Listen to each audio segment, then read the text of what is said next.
आज के दिन हम लोग एक टॉपिक फ्लैट स्लैब उसे कवर करेंगे। जितना आप लोग अभी तक स्लैब के बारे में जानते हैं उसमें आप लोगों को सिर्फ बीम के साथ जो स्लैब बनाई जाती है उतना ही मैंने आज तक आप लोगों को बताया है।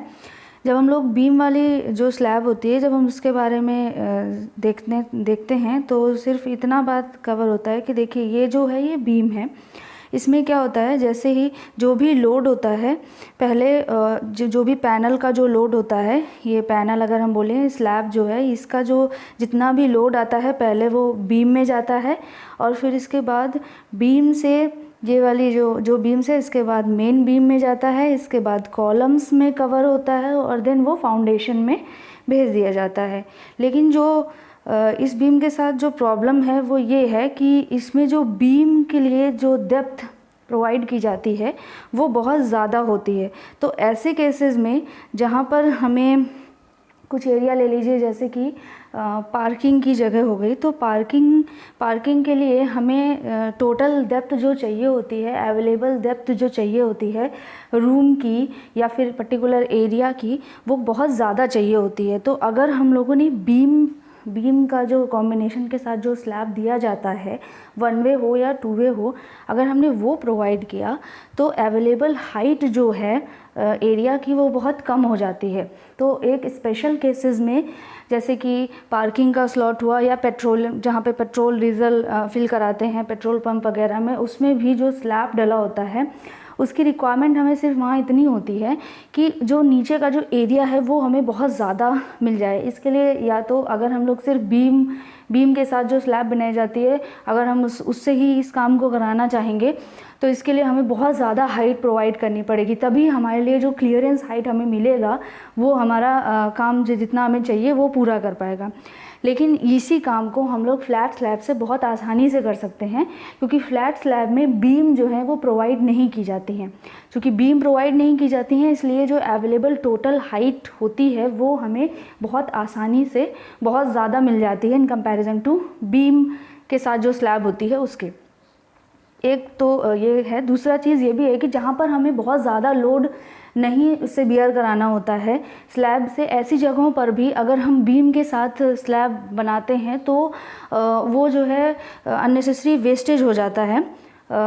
सभी जितनी भी चीज़ें यूज़ हो रही हैं उनके लिए, बीम के लिए कॉलम के लिए जितना भी मटेरियल लग रहा है उतनी नेसेसिटी नहीं है, उतना लोड हमें बियर नहीं कराना है।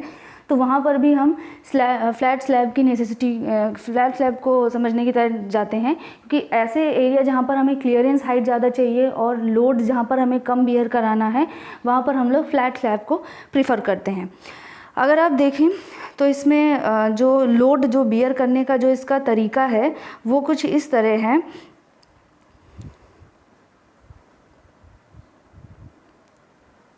जैसे इस देखें, इस पिक्चर में आपको जो दिख रहा है वो डायरेक्टली ये देखिए, ये पूरा पैनल है, ये पूरा पैनल का एरिया है, ये पूरा पैनल है, ये जो दिख रहा है ये पूरा, और इस पूरे पैनल में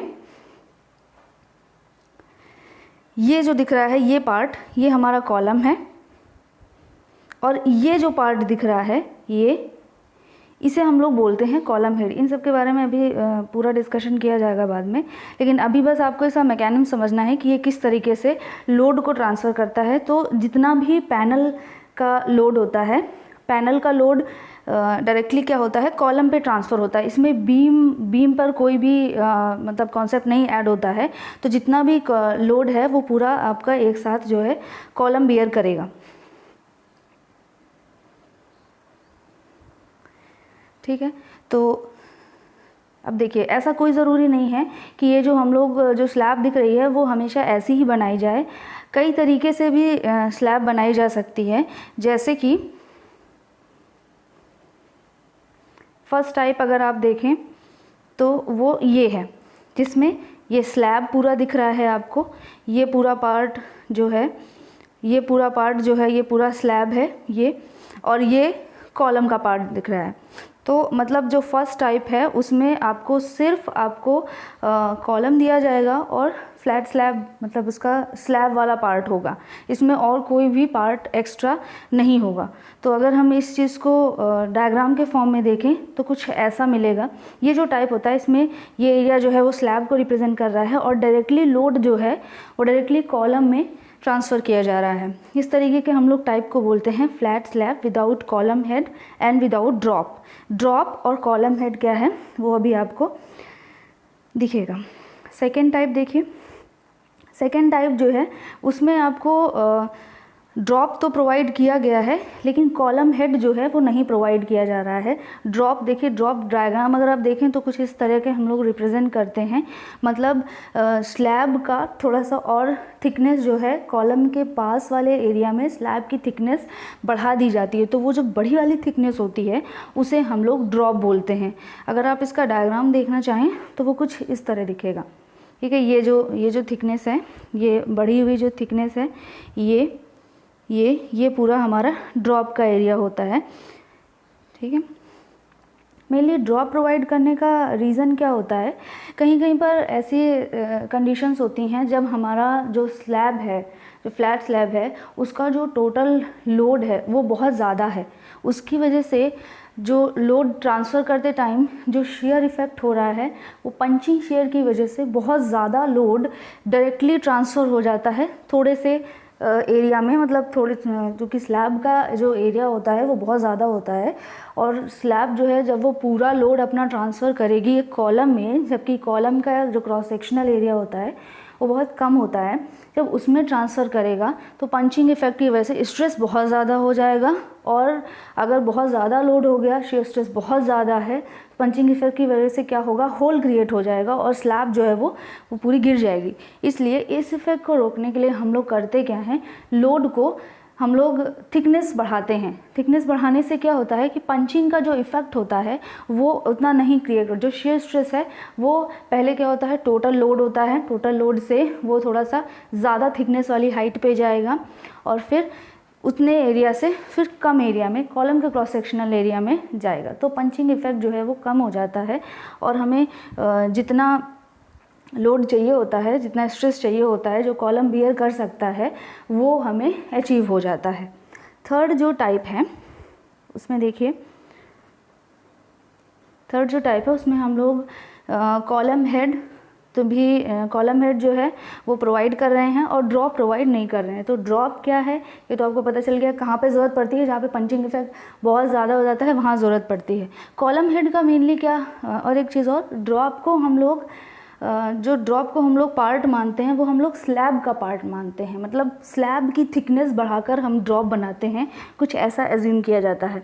और कॉलम हेड जो होता है वो हम लोग उसे कॉलम का पार्ट मानते हैं। अगर ड्रॉप की नेसेसिटी नहीं है और हम जो लोड ट्रांसफ़र करना चाहते हैं उस लोड ट्रांसफ़र को हम लोग स्मूथ बनाना चाहते हैं कि एकदम से लोड ना आए, धीरे धीरे लोड ट्रांसफ़र हो, तो हम लोग कॉलम हेड प्रोवाइड करते हैं। मतलब कॉलम के ऊपर जो होता है उसको फ्लेयर्ड कर देते हैं और उसकी थिकनेस धीरे धीरे इंक्रीज़ कर देते हैं। इसका भी लगभग वही काम होता है जो ड्रॉप का होता है।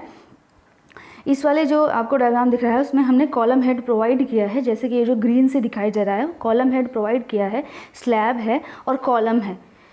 कभी कभी हम लोग इसको कैपिटल वर्ड भी इसके लिए यूज़ किया जाता है। अगर इसका डायग्राम फॉर्म में अगर आप देखें तो ये है कॉलम हेड, ये कॉलम हेड पार्ट है। ठीक, एक चीज़ और, अभी आप लोग अगर यहाँ पर देख रहे होंगे तो आप लोगों को दिख रहा है कि यहाँ पर जो कॉलम हम लोग यूज़ कर रहे हैं वो कॉलम का जो शेप है वो रेक्टेंगल भी हो सकता है, कॉलम जो है वो सर्कल क्रॉस सेक्शन वाला भी हो सकता है। दोनों की डिज़ाइनिंग में डिफरेंस होता है जो कि धीरे धीरे आप लोगों को मैं बताती जाऊँगी। वैसे जो चौथा तरीका है वो आप देख लीजिए पहले।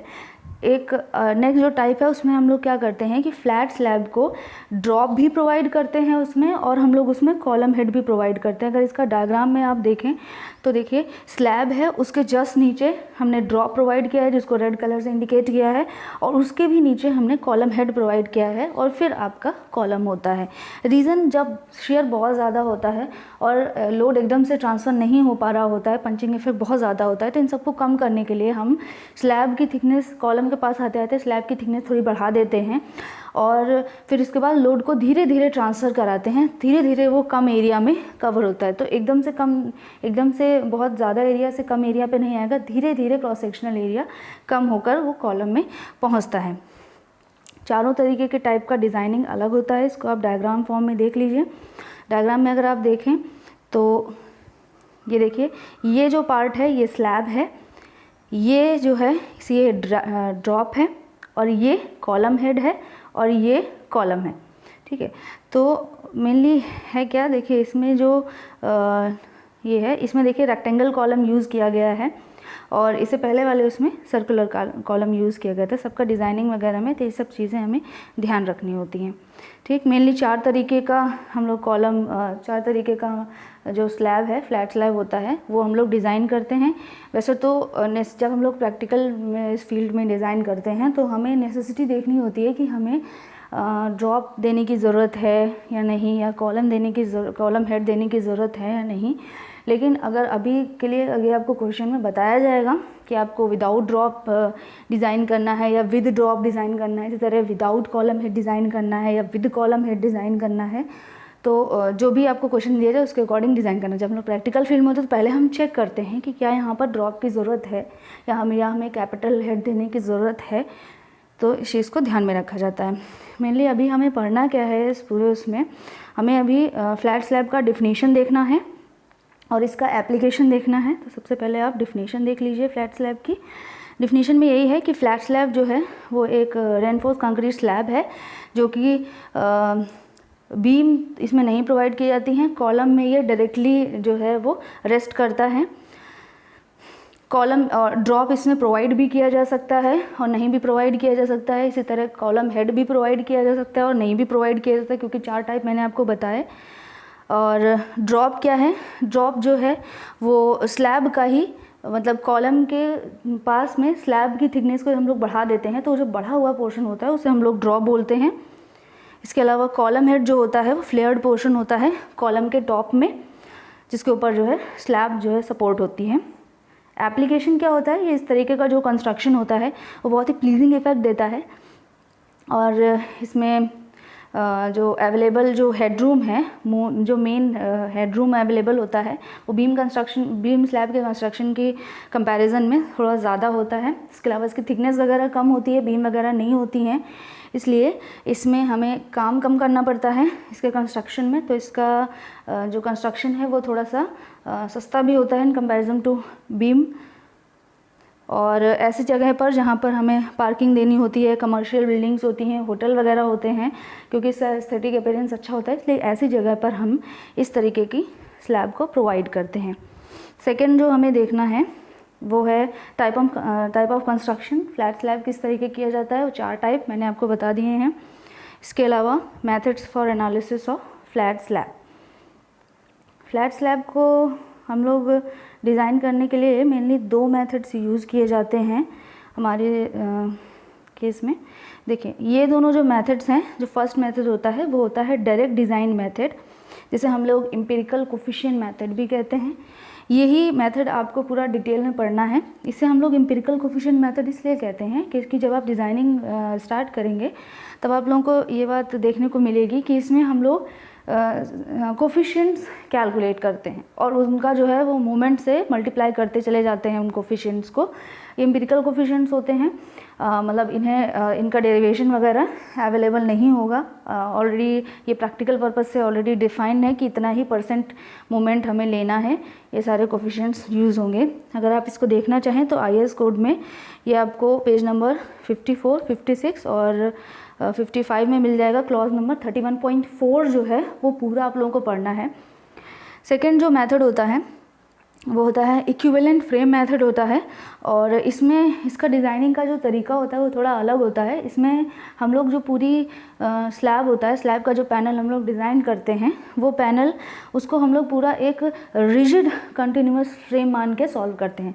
बहरहाल ये आपको नहीं पढ़ना नहीं है, डिटेल में नहीं इसको जाना है, लेकिन अगर थ्योरी पूछा जाता है तो आपको इसी IAS कोड से लिखना है। पेज नंबर 56 और 57 पे क्लॉज नंबर 31.5 जो है वो पूरा आपको इसमें दिया गया है। इसके बाद जो है मैंने यही जितना आपको अगर ये पूछा जाता है तो आपको ये पूरा रूल्स रेगुलेशंस ये पूरे लिखने हैं और धीरे धीरे आपको ये सारी चीज़ें सीखनी भी हैं।